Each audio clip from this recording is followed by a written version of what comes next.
All right, class, here we are, week 6 of menu design and management.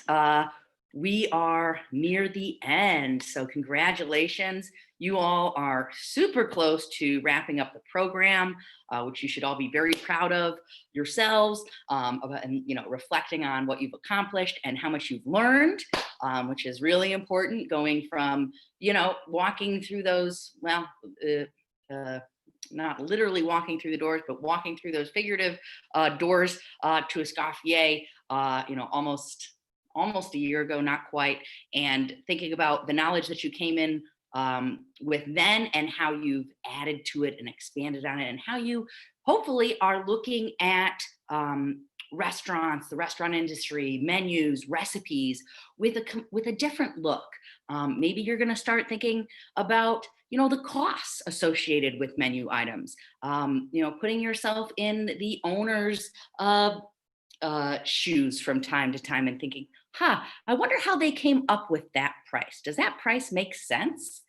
And really start to think about it. I think what's a wonderful part of our industry is that we have so many resources at our fingertips. It's not like back in the day where if you wanted to see a menu, you had to go to the restaurant. We can look on the internet and find a ton of different menus. You can find their prices. You can find the ingredients that are going into these dishes. Maybe not an entire list of the ingredients, but get a general idea of those. So use that to your benefit. That I didn't really, that wasn't as big of a thing when I was going to culinary school. So I would say use that to your advantage. Use that access of having almost every single, even if a restaurant doesn't have a website, they've got a Grubhub page or a Yelp review or a Google review, and they're usually, a list of menus and menu prices there. So I use that to your advantage to start. Not just, if you want to create and have your own establishment one day, which is great, then you've got a huge range to pull from, and actually without having to go into that, your potential competitors, but you can pull that up online. It just gives you a good idea. It gives you a good idea to even compare what do prices look like in a major city versus a medium-sized city versus a small city versus rural. What's being offered? That alone, looking at a menu, what actually is being offered will give you some insight as to how are trends trickling down. Does anybody know how, in general, trends get into the restaurant industry? How does that happen? How does it move? Just thinking about how we might start taking on different trends and movements within the industry. Customers. Pardon me? Customers. Yep, customers might ask for that. Mm-hmm. Yes, definitely. How else? Once the trends are there, how do you think they move in? Does everybody get hit with the trend immediately, or is it a slow progress to get there from big city to rural town? That's what I was going to say. It probably starts in the metropolitan areas where they have, extra savvy customers that are always looking for something new. And then it trickles down to the regions. Yeah, exactly. And it even goes so far as to say, hey, New York City, LA, Chicago, right? Some of those bigger, really big food destinations. San Francisco and LA are always kind of fighting for it, different, but similar in some ways. And you think about those hotspots, which have a lot of people that are moving in and out, right? From around the world, okay? And then that starts to spread out in those, outside of the major metropolitan area, maybe into the suburbs. And you've got this migration starting. Then we've got Miami, Atlanta, Houston or Dallas, and then, you've got all these other, cities, just a little bit smaller, from DC, Detroit, Philly, right? Vegas. I'm not discounting anywhere right now. I'm just saying, you think about different areas and how that kind of expands out. And obviously, right now we think about trends again. We're going to see a lot of trends specifically in some of that higher fine dining, regions first because of accessibility to rare and unique ingredients, which they might start off as being rare and unique. And then all of a sudden, a few years later, we're out in the rural areas and we've got quinoa on our menu too. And at first, maybe that was just showing up as a unique new foreign ingredient from the Andes, the regions, of Peru. And that wasn't a common thing. And now we can see that at grocery stores and shelves, and it's popping up on menus. I mean, then let's think about fast food restaurants. Let's really look at the different sectors of the industry, which is what we've been talking about in this class. What are some trends that you're seeing even in fast food restaurants right now? What do we see? Anything that you can think of? Anything that you see that's recently popped up within the past year or so? Service trends or food trends? Let's talk about food. I'm thinking about Popeye's fried chicken sandwich. That was a huge thing, definitely. Because it was a big rivalry between them and Chick-fil-A, and people were mad when they didn't estimate demand properly and you couldn't buy one. Yeah, that was a pretty crazy thing, especially was just with Popeyes had always really kind of had a chicken sandwich, just didn't have as much demand. But what are their other trends? Not so much, we've always had chicken sandwiches. What other trends have you seen in fast food establishments?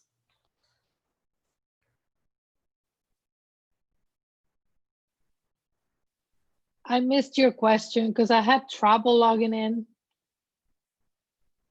So the question is, what other trends have you seen? We've started talking about trends in general and the trickle down effect, but trends in fast food restaurants that have maybe been already in the restaurant industry already and now are hitting fast food restaurants. Because remember, it takes a lot longer time for trends to hit the mainstream and the masses and enter the fast food world, because trends are going to start off at the top of the dining chain, right?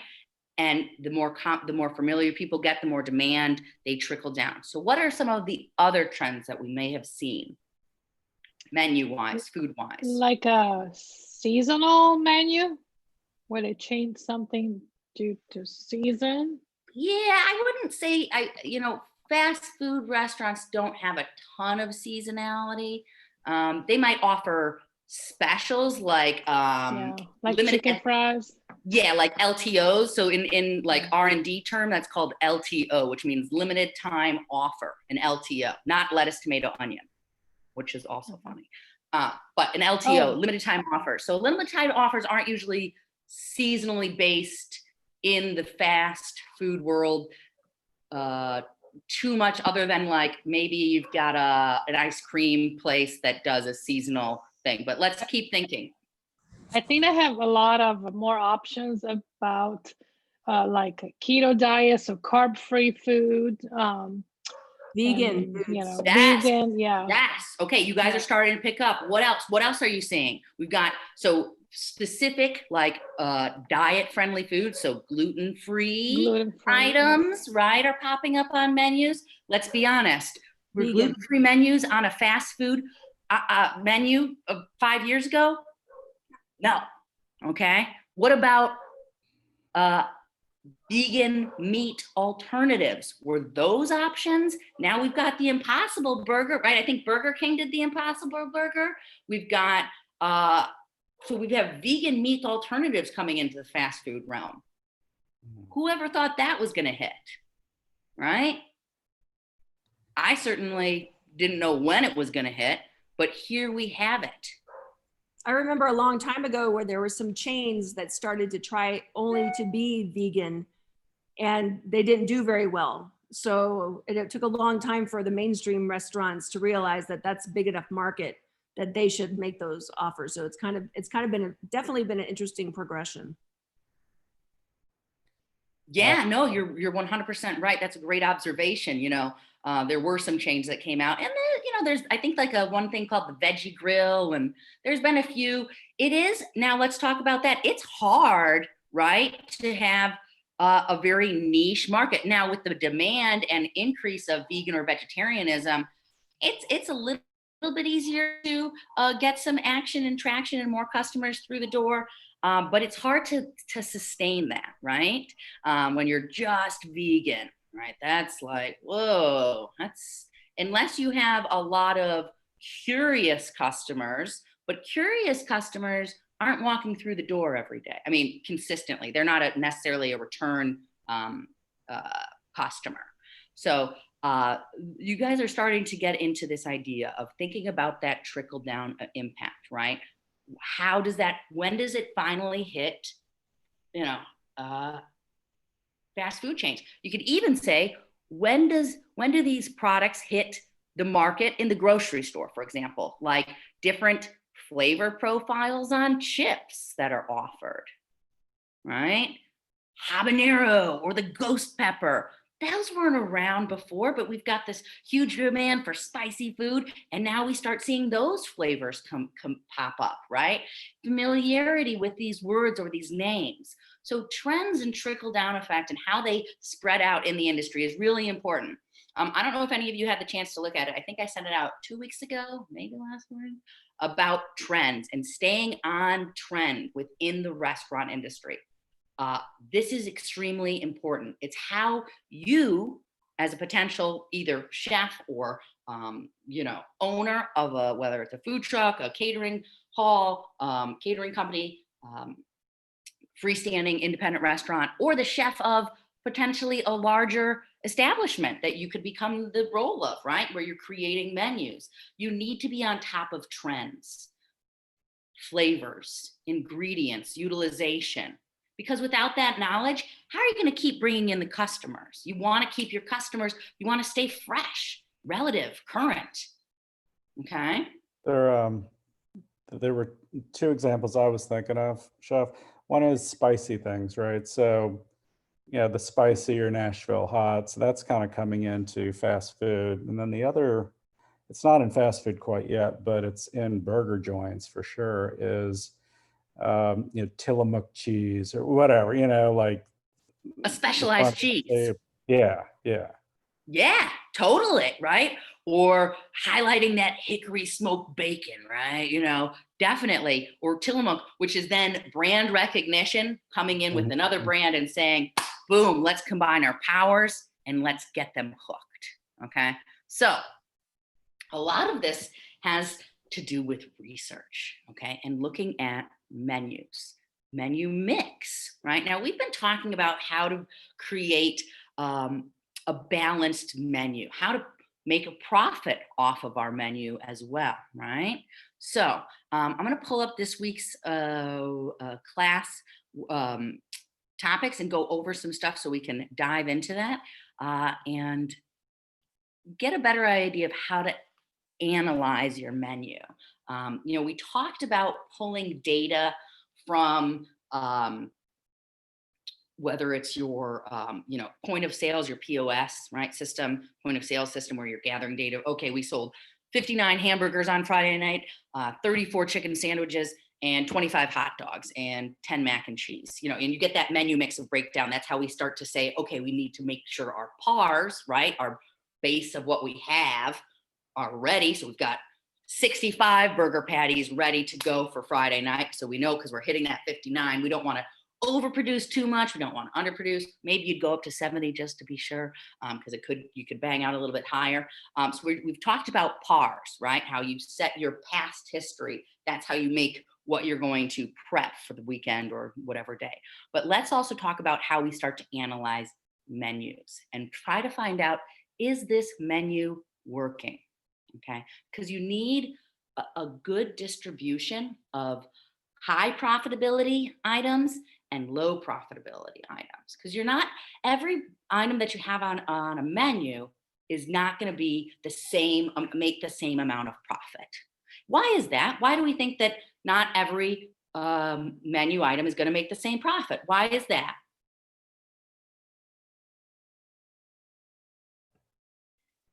Well, the cost of the ingredients, of course. Yes, you got it right there. That is the answer. The cost of the ingredients. Okay. Cost of ingredients means some, right?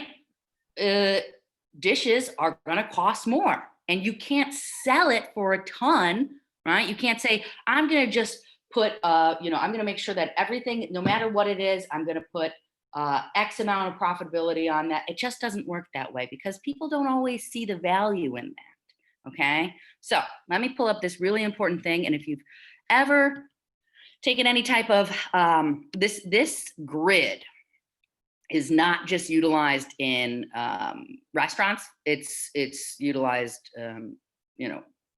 businesses wide. All right.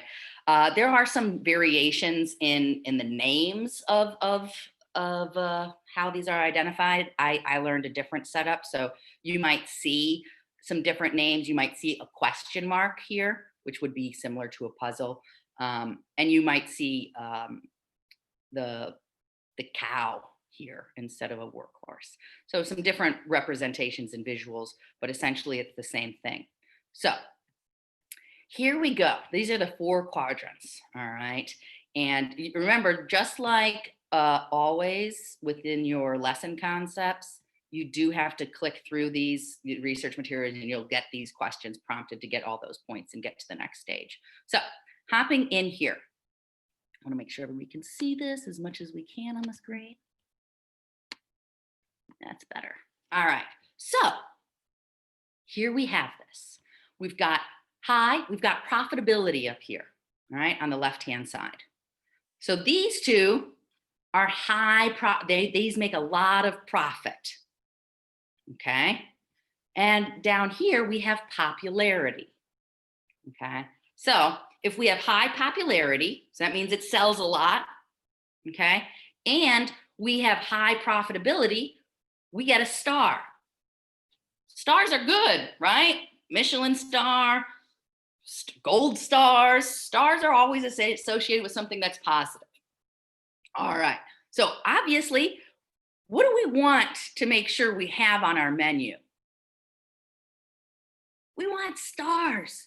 We want high popularity and high profitability. That's awesome, right? Now, if you could, in a perfect world, yeah, I just want to have a menu with a bunch of stars on it. Well, guess what? Unfortunately, that's not the way the cookie crumbles, okay? Wish it was. It's just not like that because, again, we have various ingredients that are going into all these dishes. We have various appeals, right? It's not every single dish is going to appeal to every single customer, but it doesn't mean we don't want to have it on our menu, okay? So we know a star is good. Now, let's talk about a workhorse, okay? So again, we've got profitability is low, all right? Profitability is low, but it's really popular. So we're gonna sell a ton of them, all right? But we're not gonna make a lot of money on them. And that's okay. Why would we say that that's okay?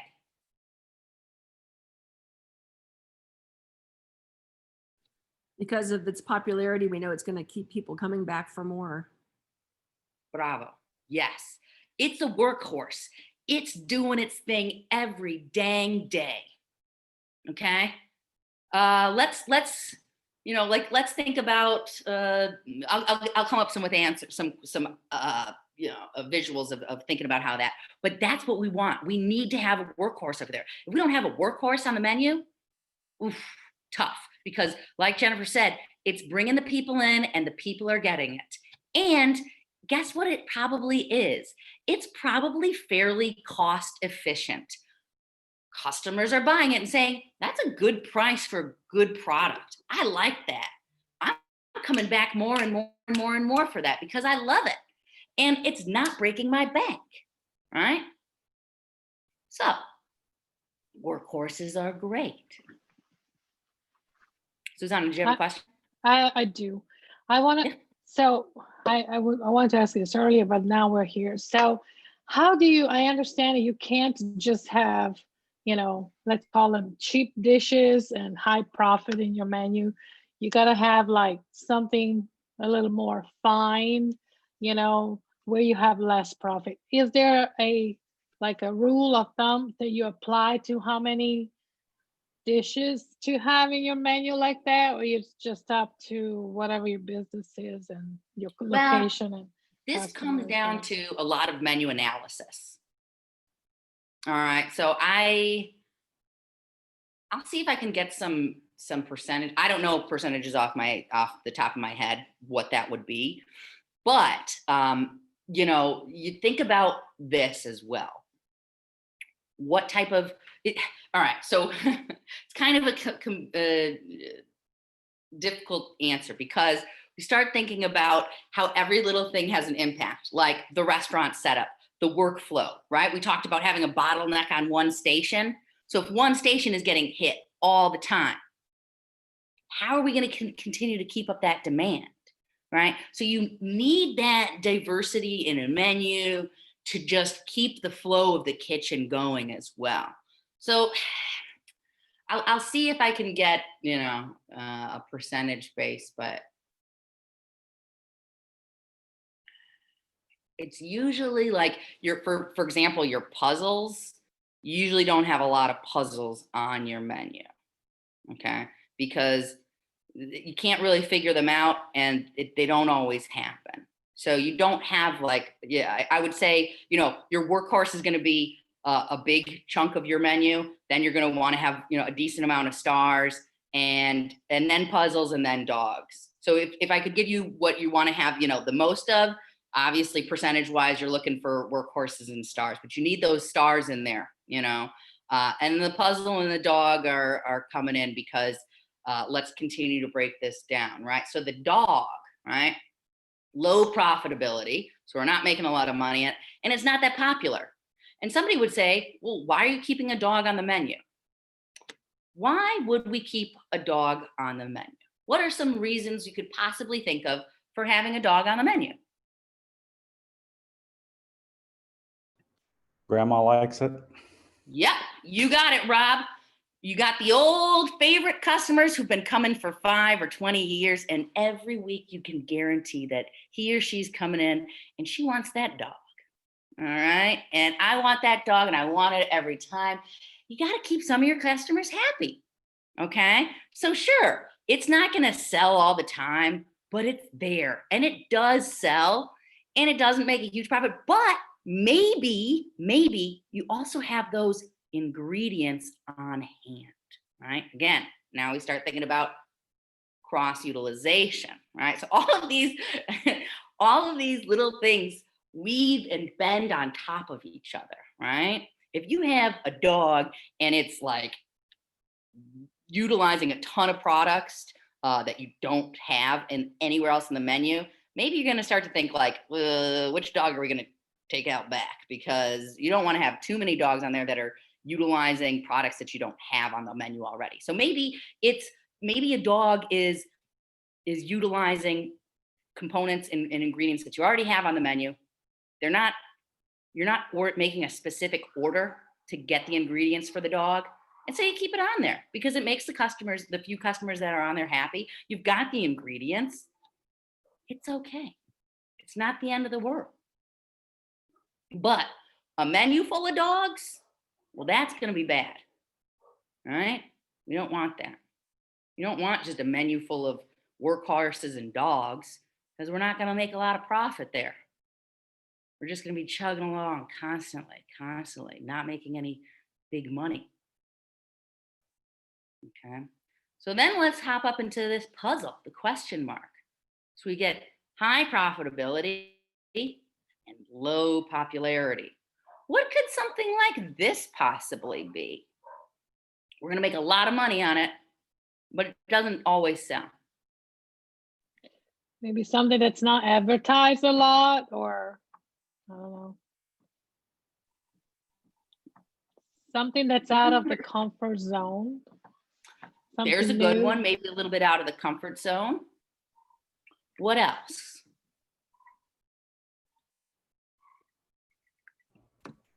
Something trendy. There you go. That's another good option, something trendy, right? We're testing the waters. We're just not so sure about it quite yet.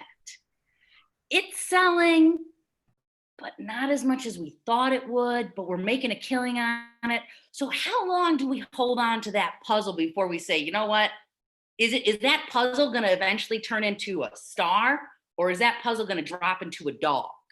All right. See how that could go? The puzzle could easily fall down to a dog, or all of a sudden we're selling like crazy. Something shifts, the trend shifts, and something that we've been cranking out for a while is now a killer, and we're making that profit on it. So puzzles can go both ways. It's kind of interesting because we're not sure exactly where the puzzle is going to land, and we can't quite figure it out. Maybe we don't have enough data on it yet. Maybe it's a newer item. We're thinking, all right, 1 week we sold a ton, the next week we didn't. What's going on with it? Again, you want to start analyzing your menus. This is why, you've got to constantly be staying on top of trends, analyzing your menu, what's selling, what's not. Should I take this off? Should I keep it on? All right. Again, pulling back to that dog. Well, we've got all the ingredients. We've got those 5 customers that come in every single week. I want those 5 customers to keep coming back, because guess what? Those 5 customers that keep coming back, they're going to bring friends, or they'll bring their family member. Maybe they'll order some more drinks one time, right? And it's, you want to keep your return customers happy.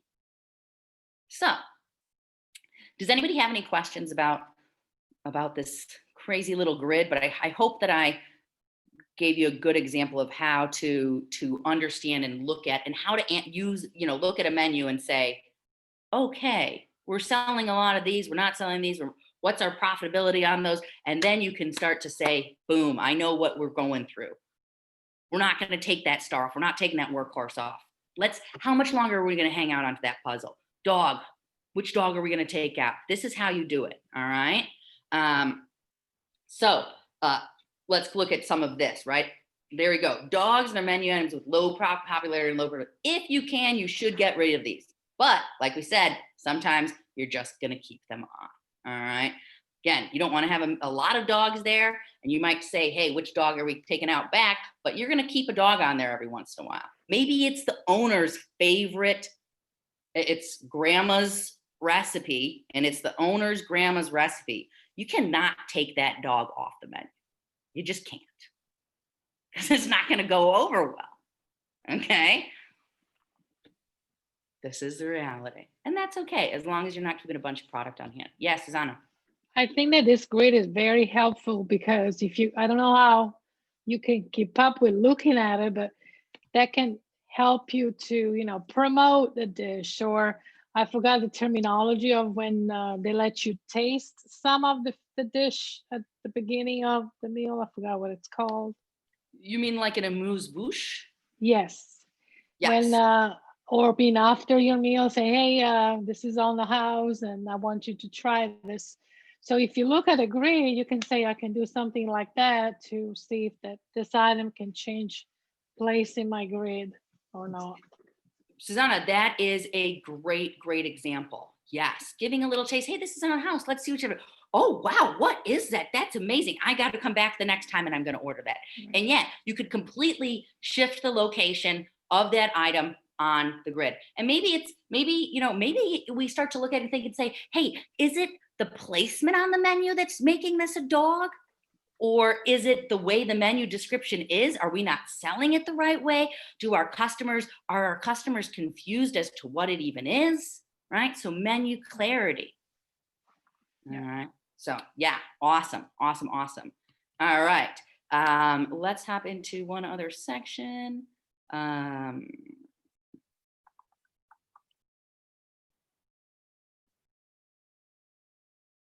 Where are we? All right, yes. I wanted to pull up the discussion forum before we get any deeper into anything. So the discussion forum this week. Remember everything, by the way, backtrack.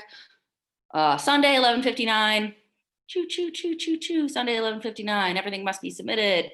Make sure that your discussion forums, make sure all of your knowledge checks, make sure you're submitting everything at least an hour beforehand. So that way you don't run into any potential complications with internet outages or electricity outages. So week 6 discussion forum. Now, if you do not have, so this is, we're going to talk about your signature dish and why it's so good. Now, if you don't currently work at a restaurant, maybe you previously did and you have some experience with that, or maybe you, know of a favorite restaurant in town, and oh, I know that signature burger on that menu. All right. So if you don't currently work at a restaurant, this might get a little overwhelming and thinking, I don't know what the heck to do.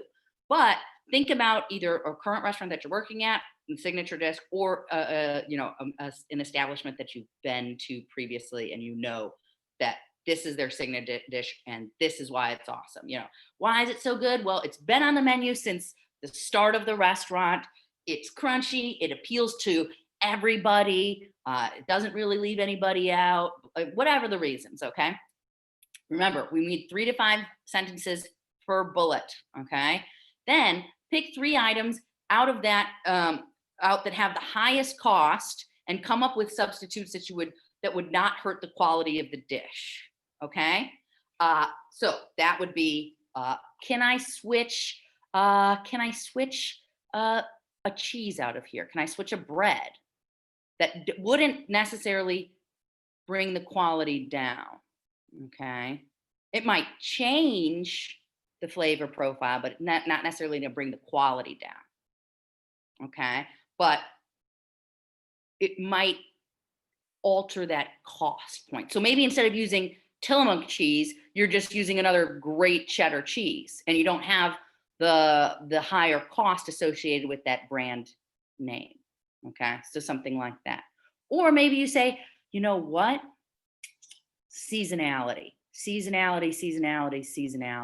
What if we switched up the tomato on our burger during the winter to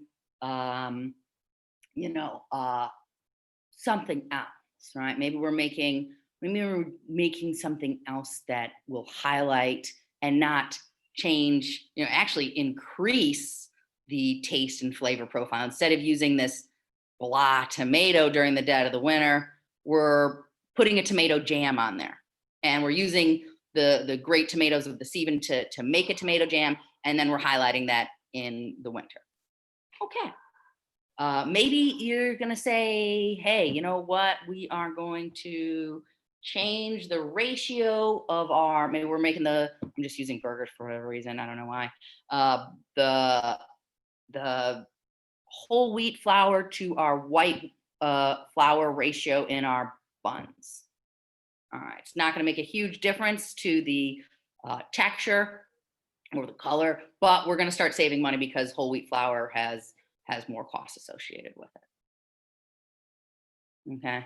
And then if your signature dish was not selling, what would you what would you change about it? And you can just kind of create that. What would what if you had a signature dish and maybe it went out of vogue? What would you change about it? Well, it was actually, the signature dish was this cardiac arrest between two, a heart attack in between the buns. And so what did we do? Well, we found that people were getting more health conscious. So what we did was I want to replace 25% of my ground pork in my burger, because I'm doing a mix of ground pork and ground beef. I'm going to switch some of my ground pork out and some of my ground beef out for mushrooms. All right. So now I can say that it has less fat content. It's a more sustainable option. That might work. Okay. I'm starting to appeal to other groups. Or maybe I'm saying, again, this signature dish was selling like crazy, but everybody in my neighborhood is going gluten-free. So maybe I need to switch that bread or that bun out to a gluten-free bun, because literally, everybody wants something gluten-free. So maybe I switch that. Or maybe I offer it without a bun. I'm offering it with a lettuce wrap. I'm just adding, I'm not even changing anything. I'm just modifying, saying, or Go gluten-free. Get it with a lettuce wrap. Same price. Guess what? You just increase your profit because now you're just keeping that lettuce on there and your cost of your bun was more. You're selling it for the same price. Maybe you switch that. Maybe you switch to a low, maybe we look at a grilled cheese sandwich. And again, we're going to say, you know what? We've got too many people that are going vegan. So we're going to switch to a vegan cheese. We're going to use a vegan butter. Boom. Got it. All right. Or a pasta carbonara. How are we going to switch this? Okay. Now we're going to offer a gluten-free pasta. We're going to add a 50 cent surcharge onto that menu item. And we're also going to offer, instead of it being, so let's say it was not pasta carbonara, let's say it was a pasta marinara with ground beef in there, all right? And you got meat sauce in your marinara, bolognese, or whatever you want, okay? We're going to now start offering with it a gluten-free pasta, and we're going to add impossible meat as another option. And we're going to start to get it to sell more, right? So this is how we start thinking about it. Or that, the Jennifer was talking about the Popeyes and Chick-fil-A runoff with the chicken sandwiches, saying, you know what, that was such a hot demand, and now for whatever reason we're just not selling that. Okay, we need to keep everything the same, except we're going to start using chicken alternatives. I think it's called CHIKN. It's like chicken, and it's not real chicken, but it's chicken. And we're going to start, because we've seen massive tapering off of sales, and we're just going to switch that meat alternative. Or a milkshake that used to sell like crazy, and now we're going to make that a vegan milkshake and offer it with, or a lactose-free milkshake, or we're going to offer it with oat milk and oat ice cream or coconut milk.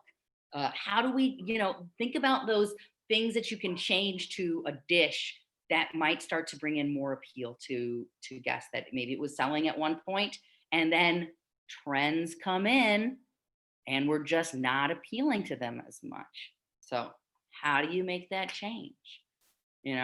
Pizza places lost a lot of customers when the keto and the gluten-free came in. What did they do to adapt? They used cauliflower Crust. Yep. Crust. Gotcha. Yeah. Something else. I can't remember what it was. Some that just went crustless. Yeah. Some just went crustless, just meat, cheese in a pan. Here you go. That's what they did in Chicago for the Chicago style deep dish. They just started offering this, in my opinion, disgusting thing. I love a good deep dish pizza. It's not pizza. It's a different thing. But deep dish can be great like once in a year. But then they just started offering it without the crust. And I'm like, but the crust is, I'm not a gluten-free person, but I just thought, wow, who is rolling in and ordering just melted cheese and sausage and sauce? But guess what? Tons of people. So a slight modification in their menu, boom, they jacked up their sales again. So this is, again, knowing about trends, what's going on. You have to constantly be on your feet. Why did sales drop? How do we get them back? This is what it's all about. All right, class. Does anybody have any questions regarding, maybe you've got questions about menus or anything that you want to shoot around? Otherwise, we're going to wrap it up and get out of here.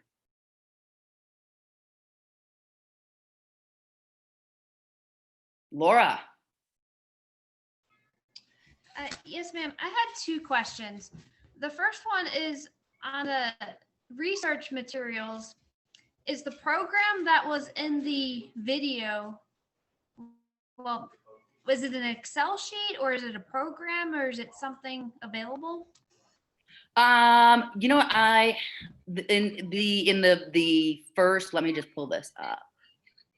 You're talking about in the updating menu section? I'm not sure if we're talking about the same thing, ma'am. It's when Chef Luke is kind of going through the worksheet. Yes. So yeah, that's I'm pretty sure it's Excel, or it could be Google Docs that he's using. but I can pull that up and let you know if you've got, do you want to have access to utilizing that, or? I'm not in the restaurant industry right now. I just thought it would be a cool resource if that were available. Okay, yeah, I'll see if I can, if there's any availability, and I'll let you know. It might be part of our entrepreneurship class. I don't know, the one we're starting after the break. It could be. I haven't had the chance to dive deep into the entrepreneurship class, but if it's going to be in there, I mean, if there would be a place that it would be, that is where it's going to be. Thank you. Yeah. And my second question was, as one of the examples, I think it was one of the first menu items on the example, the cost was something like, I have to look at it, like $1.67 to make it, but we were only charging $2. It seemed like a little low of a price if we're doing the divide by 0.30. Is that just for an example, or? That is low, but so remember, we did talk about that. I'll take a deeper dive into that as well, but it could be just that low profitability versus high profitability thing. Remember, some things you're going to constantly kind of be adjusting your menu. You want to have that minimum that you're setting so that you make a profit on that. But if your cost of ingredients is $1.67 and you're selling it for $2, that is low. So. Yeah, Yes, good observation. Thank you. Yeah, you're welcome. All right. Any other questions that hopefully I'll have better answers to?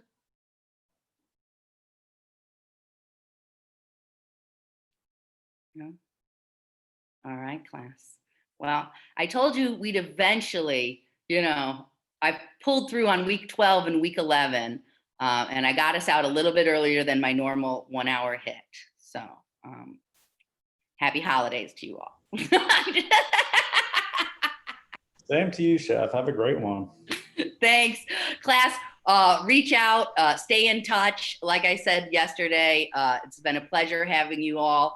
I hope that you have enjoyed and learned and continue to use the materials that we've covered to push yourself deeper into the realm of the hospitality industry, and never stop searching for answers and creating. All right. And that means menu items too. All right. So keep pushing those barriers. Yeah. And have a wonderful break. And Thank you, Chef. You do the same. I loved every minute of it. Now we got to go to work. yeah, I know. Got a lot of work to do. I do too. So let's do it, class. Finish strong. It's been a pleasure. Reach out with questions, and we will all talk soon. All right. I'll still send you some messages in the next few days. Yeah, all right? yeah. Thank you, All Chef. right. Bye. Bye-bye. Take care. Bye, everybody. Bye. Bye. Bye-bye.